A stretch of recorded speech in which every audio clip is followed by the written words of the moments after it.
దాశరథి కరుణాపయోనిధి. విష్ణుమూర్తి యొక్క లక్షణములను, అదే శ్రీరామచంద్రమూర్తి యొక్క లక్షణములను చాలా లలితమైనటువంటి మనోహరమైనటువంటి పదజాలముతో అందంగా చెప్పుకొచ్చాడు ఈ కంచర్ల గోపన్న, రామదాస బిరుదాంకితుడైనటువంటి కంచర్ల గోపన్న. ఇక్కడ వరకు విష్ణుమూర్తి యొక్క లక్షణాలను, సౌందర్యాన్ని చెప్తూ అసలు నా గురువేమిటి, నేనేమిటి, మా గురువు గారికి నేను ఎంతో రుణపడి ఉన్నాను, గురువుగారిని స్మరిస్తేనే కానీ కావ్యం ముందుకు సాగదు అనేటువంటిది నిజమైనటువంటి కవి అనుకోవాలి, శిష్యుడు అనుకోవాలి. గురువు యొక్క ప్రాశస్త్యము సరే, ఆత్మదృష్టం గురోర్వాక్యం తృతీయం ఆత్మనిశ్చయం అంటే గురువులు చెప్పిన దాన్ని, చదువుకున్న దాన్ని అన్నీ ఉంచి తర్వాత నీకు తోచినటువంటిది చేయాలనేటువంటిది ఆ సందర్భం వేరు. కానీ తప్పనిసరిగా కవి అయినటువంటి వాడు గురువు యొక్క ఆశీర్వాదం ఉంటేనే ఇటువంటి పద్యాలను రాయగలుగుతాడు. గురువు గొప్పవాడా, భగవంతుడు గొప్పవాడా అంటే గురువే గొప్పవాడన్నారు. గురూపదేశం గొప్పదా, మంత్రోపదేశం గొప్పదా అంటే గురూపదేశమే గొప్పదన్నారు. ఎందుకంటే మంత్రోపదేశం కూడా ఆ మంత్రోపదేశం చేసేటువంటి వాడు కూడా ఒక గురువు యొక్క శిష్యుడేగా. కాబట్టి గురుస్థానం చాలా గొప్పది. మరి వ్యాసుడు, వ్యాస పౌర్ణమి, గురు పౌర్ణమి రోజు చెప్పుకునేటువంటి విశేషణాలు వేరు. అంతదాకా ఎందుకు? ప్రజాకవి వేమన ఏదో పెద్ద గొప్ప ప్రయోగాలతోటి, గొప్ప పదాలతోటి, అర్థం కాని విషయాలుగా అట్లా కాకుండా గురువు చిల్లగింజ అన్నాడు. మళ్ళీ చిల్లగింజ అంటే చింత కాదు, చిల్లగింజ అంటే పల్లెటూళ్ళల్లో మనకు గింజలన్నీ మనకేం తెలుసు. ఇప్పుడు ఇన్ని చెట్లు చూస్తున్నాం, ఇన్ని పుష్పాలు చూస్తున్నాం, పూలు భలే పూసినారా అంటాం, కానీ ఏం పూలో ఏమిటో, ఈ గింజలు ఏమిటో ఇక్కడ పడున్నారా అంటాం, ఆ గింజలు ఏమిటో తెలియదు. ఒక వైద్యుడు, తత్సంబంధికుడు అయినటువంటి వాడు, దాని మీద మనసు పెట్టినటువంటి వాడికి తెలుస్తుంది, అందరికీ తెలియదు కదా. అలాగే గురువు చిల్లగింజ, కుంభమీ దేహంబు, ఆత్మపంక కలుషం అడుగుబట్ట, తెరిచి విరిచెనేని దివ్యామృతము దేరు అన్నాడు. అంటే దీంట్లో చాలా అర్థం ఉంది. దానికి మనం గురుస్థానాన్ని గురించి, గురువుని గురించి సుదీర్ఘంగా చెప్పుకోవాల్సినటువంటి అవసరం కాదు ఇప్పుడు. కాకపోతే ఏంటంటే ఆ గురువు అనేటువంటి వాడు ఎవడిలో ఉన్న మాలిన్యమైన, ముఖ్యంగా శిష్యుడు, ప్రతివాడిలో ఏదో ఒక రకమైనటువంటి కల్మషమైనటువంటి భావాలు ఉండి తీరుతాయి. అదిగో ఆ కల్మషమైనటువంటి ఆ మాలిన్యాన్ని తొలగించాలంటే గురువు అనేటువంటి వాడు చిల్లగింజలాంటి వాడు. అంటే ఇన్నిసార్లు చెప్పుకుంటున్నా కాబట్టి ఆ చిల్లగింజ ఏంటంటే చెరువుల్లో, తటాకాల్లో ఏదన్నా చెత్త చెదారము, మాలిన్యములు కనుక వాటిట్లో పేరుకుపోతే ఆ గింజ కనుక వేస్తే దాన్నంతటిని కూడా ఒక పక్కకు తోసేస్తుందట, తీసేసి నీరును శుభ్రపరుస్తుందట. అంటే ఫిల్టర్ చేయటం అంటుంది చూడండి.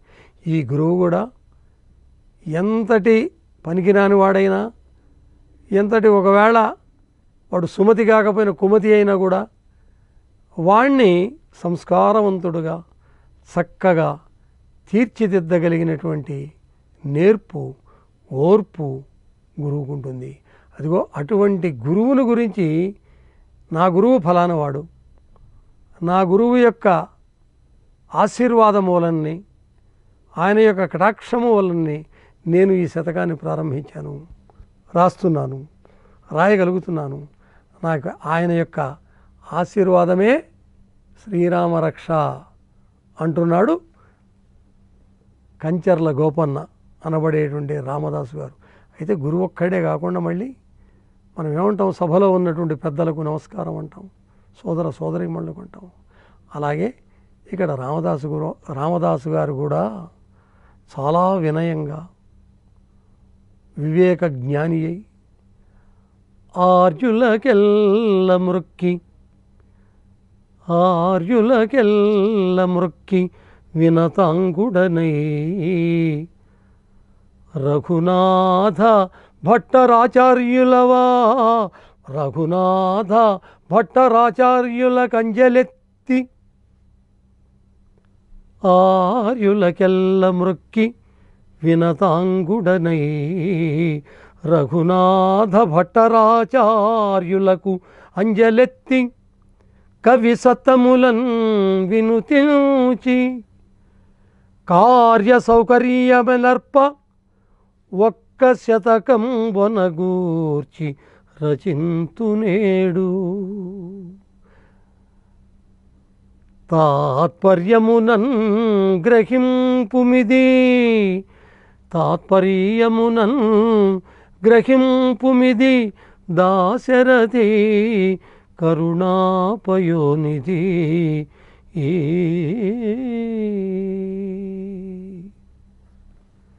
మామూలుగా సంప్రదాయం ఏమిటి? ఒక కావ్యాన్ని మనం ప్రారంభించినప్పుడు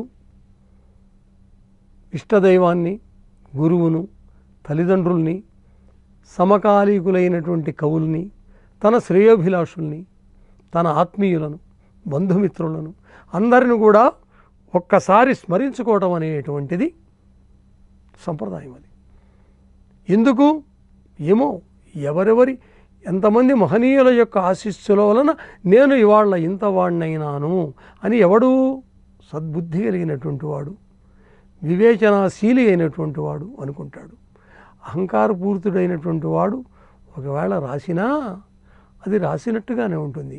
కానీ వినయపరుడైనటువంటి వాడు, గురుభక్తి పరాయణుడైనటువంటి వాడు, ఆశీర్వాదం, పెద్దల యొక్క ఆశీర్వాదం ఉన్నటువంటి వాడు రాస్తే ఇదిగో ఈ రామదాసు గారి యొక్క శతకంలాగా ఉంటుంది. అందుకనే హరినామాంకితమైన కావ్యం ఎట్లా ఉంటుందో, నరనామాంకితమైనటువంటి కావ్యం ఎట్లా ఉంటుందో పోతనాది మహాకవులు, కనుపర్తి, అబ్బయాది మహా ఉపాసకులు, మహాకవులు ఎంతోమంది చెప్పారు. ఏదో కాళిదాసు అహంకారంతో ఊరికి ఏదో మామూలుగా కవంటే నేనే, నాదే కావ్యం అన్నాడు. కానీ ఎంతటి భక్తుడు! మరి అమ్మవారినే సాక్షాత్కరింపజేసుకున్నటువంటి మహానుభావుడు కదా, ఇంకా అంతకంటే ఏం కావాలి? కాబట్టి ఇక్కడ ఈ రామదాసు గారు ఆర్యులకెల్ల మృక్కి, ఆర్య అంటే ఆర్య అంటే అమ్మవారి అని కూడా అర్థం ఉంది. కానీ మామూలుగా ఉత్తరాలు ఆర్య పెద్దలకు, గౌరవనీయులకు. ఆర్యులు అంటే వేదాలు, శాస్త్రాలు, పురాణాలు సమస్తములైనటువంటి విషయములు తెలిసినటువంటి వాడు అనేటువంటి అర్థం కూడా చెప్పుకోవాలి మనం. ఆర్యులకెల్ల మృక్కి వినతాంగుడనే అన్నాడు. ఇప్పుడు శిరస్సు వంచి నమస్కరిస్తున్నాను, మామూలుగా మన వాళ్ళు నా శిరస్సు వంచి నమస్కరిస్తున్నానని తలకాయ ఎత్తే మాట్లాడుతుంటారు. మామూలుగా అదొక పద్ధతి, ఆ అవసరం వేరు. కానీ ఇక్కడ అట్లా కాదు. ఎంతో వినయపూర్వకంగా మనము ముఖ్యంగా వైష్ణవ దేవాలయాలలో పోయినప్పుడు విష్ణుదాసులైనటువంటి వాళ్ళు తీర్థసేవనప్పుడు కానీ, ప్రసాదం పట్టేటప్పుడు కానీ, లేదా హారతి ఇచ్చినప్పుడు దేవుడికి నమస్కరించేటప్పుడు కానీ, లేదా సాష్టాంగ నమస్కారం చేసినప్పుడు కానీ, లేదా అక్కడ ఒకవేళ గురువులు, పెద్దలు, జీయర్లు అయినటువంటి వాళ్ళు కనుక దర్శనం ఇచ్చినప్పుడు ఆ పెరుమాళ్ళు సన్నిధిలో వాళ్ళు ప్రవర్తించేటప్పుడు తీరు కానీ వినతాంగుడనై అంటే వినయపూరితమైనటువంటి వర్తనతో, ప్రవర్తనతో, కేవలము వర్తనే కాదు శరీరమును కూడా, అంటే భక్తి, వినయ, తాత్పర్యములతో అంటాం చూడండి మనం, అంజలెత్తి నమస్కారం చేసి ఇది కవి సత్తములను వినుతించి. ఎక్కడా సంప్రదాయాన్ని విడనాడటం లేదు ఎవరు, రామదాస్ గారు కూడా. ఎవరినైనా తీసుకోండి మీరు, ప్రాచీన కవుల్ని, పోనీ శతక కవుల్ని తీసుకోండి, తన ముందు వాళ్లను, తనకు మార్గదర్శకులైనటువంటి వాళ్లను, తన సమకాలీకులను మెచ్చారా మెచ్చలేదా అది వేరే విషయం. మళ్ళీ సమకాలీకులందరూ మెచ్చితే కవులలో ఇన్ని వైరుధ్యాలు, ఇంత ఈర్ష్యాద్వేషాలు ఇవన్నీ ఎందుకుంటాయి? అదే కదా పాపం వాడు బాధపడ్డాడు చామకూరు వెంకటకవి. ఎంతటి వారలైన సమకాలపు వారలు మెచ్చరే కదా అన్నాడు. ఎంత హృదయంలో గాయమైతే ఆ మాట అంటాడు. అంతెందుకు, అంతకన్నా ముందువాడు శ్రీనాథుడు, పనివడి నారికేళ ఫలపాకమునంతవి అయిన భట్టహర్షుని కవితానుగుంభములు సోమరిపోతలు కొందరయ్యలు అవునని కొనియాడనేరన్నాడు. అంటే ఇవన్నీ ఎందుకంటే ఎవడైతే తన ముందు కవులను, గురువులను, సమకాలీకులను కూడా తన సమానంగా భావిస్తాడో వాడు ఇటువంటి మధురమైనటువంటి అందమైనటువంటి విశిష్టమైనటువంటి కవిత్వాన్ని రాయగలుగుతారు. అందుకే మహాకవులైనటువంటి వాళ్ళు కూడా శ్రీనాథ, నన్నయ్య, తిక్కన, ఎర్రన, శ్రీనాథాది మహాకవులందరూ కూడా పూర్వకవి స్తుతి చేసిన వాడు. అసలు శ్రీనాథుడు ఎంతమంది సంస్కృత కవులను కూడా స్తుతించాడో మనకు ఆశ్చర్యం అనిపిస్తుంది.